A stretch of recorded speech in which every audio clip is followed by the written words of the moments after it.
Joining me now, Cleveland Homicide Unit Detective Steve Loomis. I'm just going to pick up on Jussie Smollett's last statement in that Good Morning America interview. You do such a disservice when you lie about something like this. He can't be, I guess, more truthful in that statement. So what do you make of this case and I guess some of the new evidence is coming to light?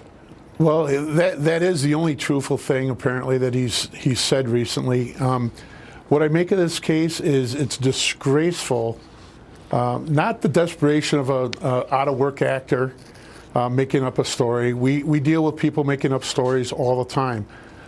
What's disgraceful is that politicians jumping on this thing less than a day into the investigation by the Chicago Police Department. Cory Booker, people that are trying to run for president of the United States, got on board and called this a modern-day lynching. That is atrocious. That is so dangerous. That's insightful. I can't tell you how many. We saw it in Ferguson, right? Everybody jumped on that bandwagon, and we're still dealing with the after effects of that. So I encourage people, especially our leaders, to take a step back when these things happen and allow the professionals to do the investigations that they need to do to clear the thing up. Well, Detective, what about the fact that Jussie Smollett did not show up for a second interview with police as instructed today? Well, you know, he's going to have to answer for that. And if some of the things that you were saying in the pre-show, some of the evidence shows that he made this up, that he conspired to make this up, that he paid people to make this up, then he's going to be on the criminal hook. And he's going to go from a victim to a suspect very, very quickly. Yeah, because there are felony charges for making false claims. Absolutely. And he would be responsible. I'll take it one step further. He would be absolutely responsible for anything that anybody did as a result of his false accusations. Now, look what this guy is doing. He's not only throwing politics into this, but he's throwing race into this.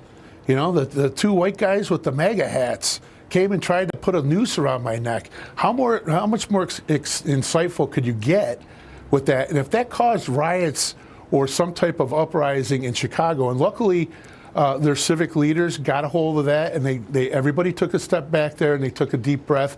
The media didn't. Most of the media didn't. Yeah. And everybody wants to jump right on board with this anti-Trump rhetoric. Steve? And yes, sir. I'm running out of time, so I'm just going to interrupt you and just to bring up some new evidence that's been discussed today as well, because reports say that because of the initial part of this, they say part of the initial setup of this so-called hoax, reports say that Jussie Smollett actually sent himself an inflammatory racist letter initially with possibly some powder that was enclosed in the envelope. If that is true, is that also part of this investigation and brings up more evidence?